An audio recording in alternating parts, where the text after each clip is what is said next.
Pangal high school येथील ईदगाह मैदानावर मोठ्या भक्तिमय वातावरणात रमजान ईदची सामूहिक नमाज अदा करण्यात आली। गुरुवारी मुस्लिम बांधवांची पवित्र रमजान ईद होती। या निमित्तानं शहरातील प्रमुख ईदगाह मैदानांवर सामूहिक नमाज पठण करण्यासाठी मुस्लिम बांधवांची गर्दी दिसून आली। दरम्यान पानगल हायस्कूल येथील ईदगाह मैदानावर सामूहिक नमाज पठण करण्यात आलं।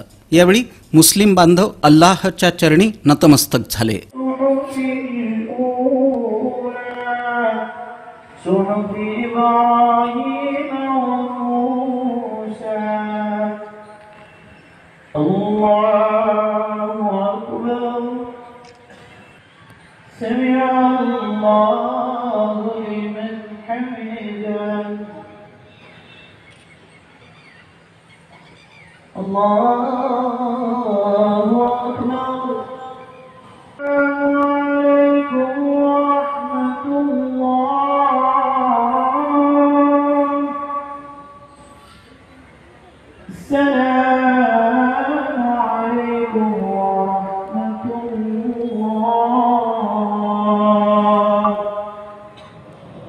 दरम्यान नमाज पठणानंतर एकमेकांना ईदच्या शुभेच्छा देण्यात येऊन गळाभेट घेण्यात आली। या प्रसंगी लहान मुलांपासून मोठ्यांपर्यंत सर्वच जण नवीन कपडे परिधान करून आले होते।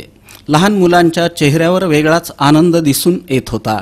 उन्हाळा असल्यानं सकाळी 8:30 वाजताच नमाज पठणाला सुरुवात करण्यात आली।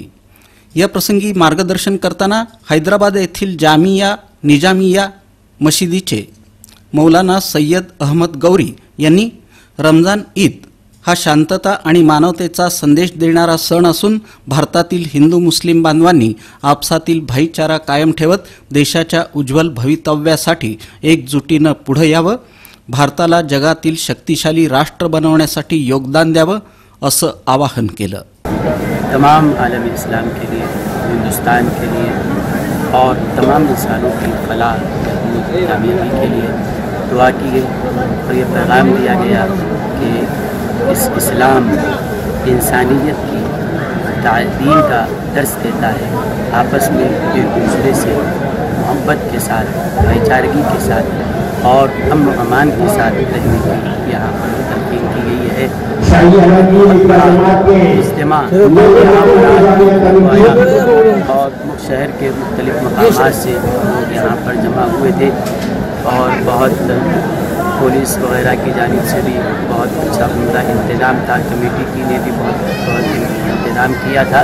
बड़ी सहूलत के साथ अल्हम्दुलिल्लाह ये आज का प्रोग्राम इख्तिताम को पहुँचा है। मैं तमाम नादिरीन को, तमाम व्यूअर्स को ईद की मुबारकबाद करता हूँ।